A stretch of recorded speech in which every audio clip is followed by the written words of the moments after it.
Let's take a look at the latest release of EXA, the Infinite Instrument. The big change in this version is the way the menus work. Instead of showing you all the menus all the time, EXA now waits until you finish your selection, and then it pops up a menu next to the items you've selected. This circle button is a new shortcut for deselecting the items. EXA uses the item and player positions to try to find an ideal place for the menu.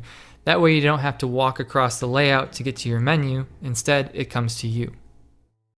If you make selections while the menu is still in your field of view, the menu won't move. This avoids some unnecessary and sometimes distracting menu motion.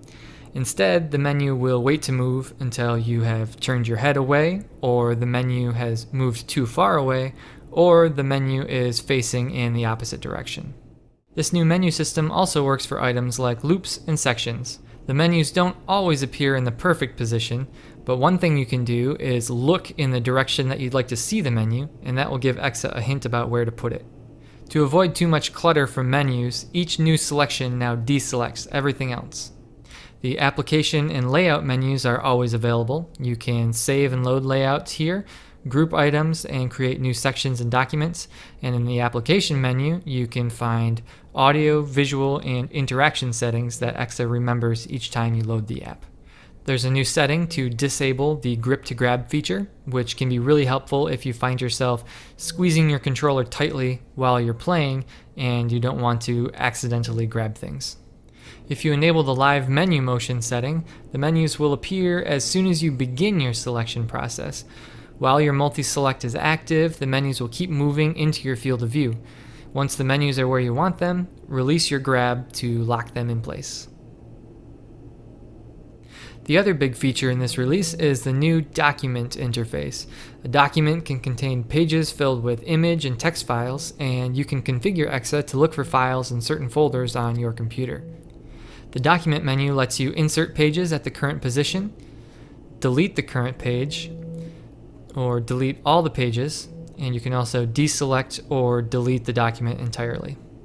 You can hover on the previous and next buttons of the document to navigate through its pages, and just like a ringer, you can grab it with two hands to scale it larger and smaller. Within a document, the images will fill the available space while maintaining their aspect ratio. The text, on the other hand, doesn't scale. Instead, it word wraps and stays aligned to the top of the document.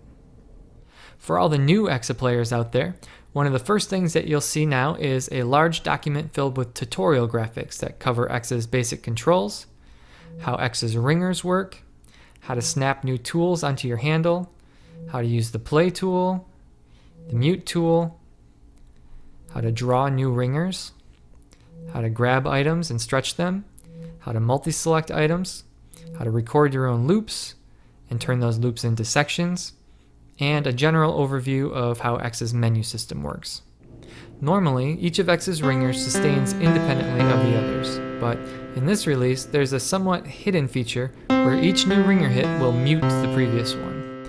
This can be really useful for sounds that have a long sustain time, and also for playing things like wind instruments where you only want to hear one note at a time.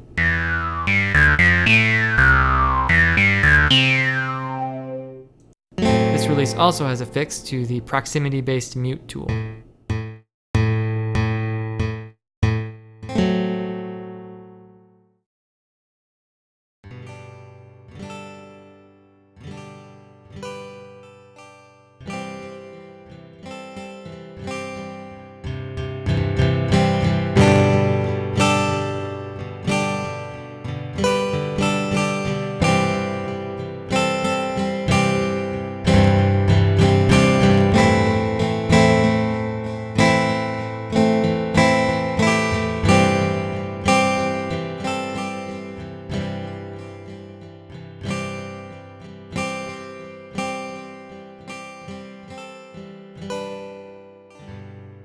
If you have a Vive or Oculus, check out EXA on Steam.